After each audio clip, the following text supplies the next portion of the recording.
For some, the sea means freedom, a whisper of waves and distant horizons. For others, it is the hope of a bountiful catch or merchant wealth. For me, it is the embodiment of vengeance, caked blood, burning wood, and primal fear. That is all the sea became to me. I can still feel the weight of that axe in my hands. The haft, polished by my palms, was always sticky. I close my eyes and see them again. French noblemen, proud, arrogant lords in their silk doublets, falling to their knees before me on a blood-soaked deck. They wept. They begged God for a miracle. They offered me chests of gold for their worthless lives. Gold.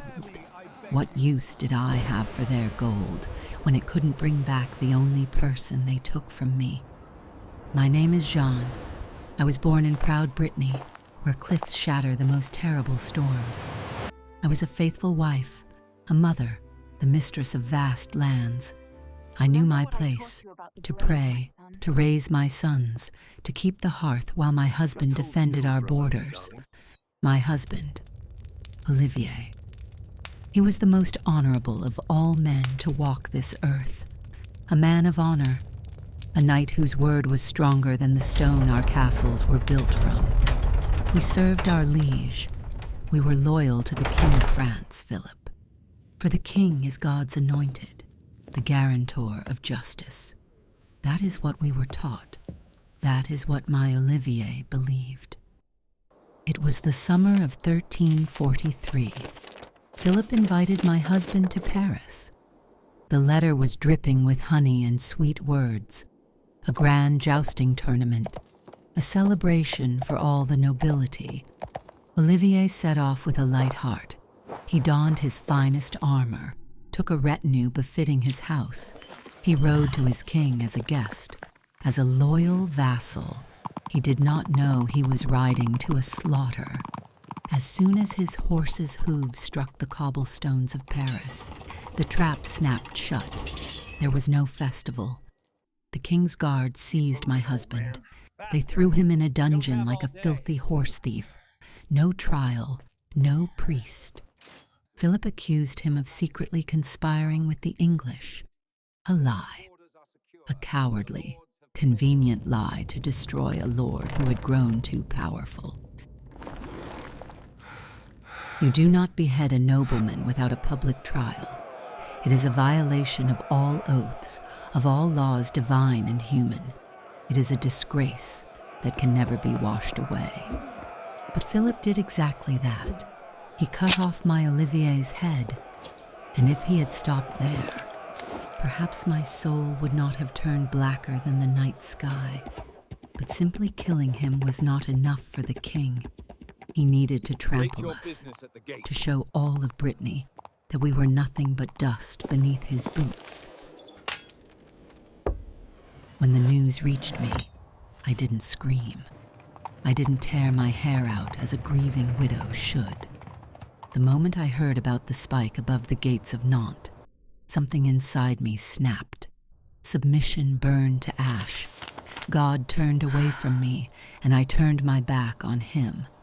I summoned my sons. Olivier the younger was barely 12. Guillaume was even younger, mere children with frightened eyes. I ordered the horses to be saddled. We rode our horses hard to Nantes without stopping. The massive city walls rose on the horizon near noon. The road was packed with people, peasants, merchants, carts flocking to the capital of the duchy. But the closer we got to the main gates, the more a dead silence thickened around us. The crowd recognized my family colors. The people recognized me. They stepped aside, pulling their heads into their shoulders, hiding their eyes. They waited for me to collapse, screaming into the road's dust. I stopped my horse right before the city gates. I raised my eyes. There, at the very top, against the backdrop of an indifferent gray sky, above the heavy oak portcullis, on a rusted spike, sat my Olivier's head, my husband, the man whose hands I used to kiss. His mutilated face, displayed as a warning to every arriving traveler, had become food for crows and flies. My sons, sitting in their saddles next to me, flinched. They tried to turn away, to shut their eyes tight, to bury their faces in their horses' manes, but I jumped to the ground, pulled them from their saddles, and dug into their shoulders with an iron grip. "Look," I said. My voice was alien, hoarse, like the creaking of a ship's rigging. "Look at him. Do not dare close your eyes." I forced them to raise their heads to those gates. I forced them to look at those empty eye sockets, at the caked blood on his neck, at the flies crawling over their father's lips. They cried. Their little bodies trembled in my hands, but I held them and said, "As long as you breathe, as long as your hearts beat, you will never forget this face. Swear. Swear to me right here and now, before his blood, that you will not rest until the house of Valois drowns in its own tears. Swear that your lives from this day forth belong to vengeance." And they swore, with childish, trembling voices. In that second, childhood left them forever, and I ceased to be a woman. I became death itself to the French crown. But revenge is expensive. Sword and fire require gold. I returned to my estates and sold everything. My lands, my castles, my jewels, my family crests. Everything our bloodline had hoarded for centuries, I traded for cold, hard coin. I did not gather an army of peasants for Philip to slaughter on the first open field. I turned my gaze to where the king could not reach me, to the sea. With all my wealth, I bought 3 warships, the finest vessels, fast, sturdy, built for the hunt. I recruited a crew of men who had nothing left to lose, Bretons who despised French rule, outcasts, murderers. I became their captain.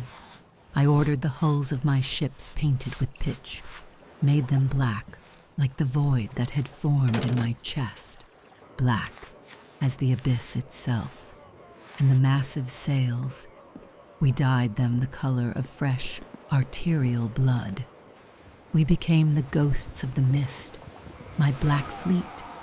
When the gloom thickened on the horizon over the cold waters of the English Channel, French captains would pray, and then the fog would part, and out of it, silently, like a beast of prey, emerged the black bows of my ships beneath blood-red sails. I saw it hundreds of times, how the panic erupted on their decks, French sailors dropping their weapons and falling to their knees. They didn't try to load ballistas or draw their bows. They knew who had come for them. They knew there would be no mercy. Many thought I was merely a pirate raiding ships, but I had no interest in silks, grain, or spices. I took no plunder. My only prizes were the flags bearing the French lilies and the men who sailed beneath them. More specifically, the nobility. We boarded like a pack of starving wolves. The clash of steel, the screams of the dying, the crunch of breaking bones. But when the battle died down, my time came. I stepped onto the enemy deck. I never ordered my men to kill the aristocrats. That was my right, my duty to Olivier. They knelt before me. Pompous counts, barons, royal envoys. The very men who drank wine at the tournaments in Paris, while my husband rotted in a dungeon. They looked at me and couldn't believe their eyes. A woman, a widow, holding a heavy butcher's axe. They begged. God, how they begged. One promised me lands in the south. Another screamed of a ransom of 1,000 gold coins. A third invoked the mercy of the Virgin Mary. I didn't answer them a single word. Why speak to the dead? I just raised the axe.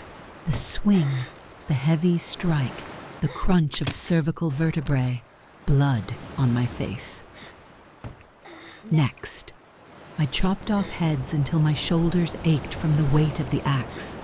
until the deck became so slick you couldn't take a single step.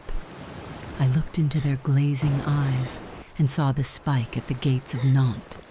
The crew I sent to the bottom as well, almost all of them.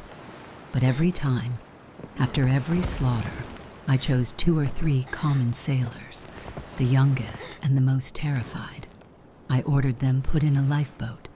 I would walk to the railing, look at their trembling hands, and say, "Row to shore, go to Paris, find your King Philip, and tell him that Jeanne de Clisson sends her regards. Tell him that I have not forgotten, and that I will be back soon for new heads." I wanted Philip to lose sleep at night. I wanted him to run cold inside every time a report from the sea was brought to him. And I achieved that. My name became a curse in the corridors of his palace. But I was not blind in my fury. To destroy the might of France, I needed an ally, someone who hated Philip just as much as I did. And I found him, the English King Edward. I came to him not as a beggar, not as a pirate. I came as an equal force, as a queen of the seas. I offered him my fleet and my wrath, and Edward accepted my oath. The English gave me safe harbor for my ships, supplied us with provisions and the finest steel, and in return I became their most terrifying weapon. I slit the throat of French trade. I sank ships carrying provisions for the French army. I burned coastal garrisons. I helped English troops land on the shores, decimating French squadrons. I was the fire that devoured France from the sea for 13 long years, 13 years of an endless harvest. And then it all ended.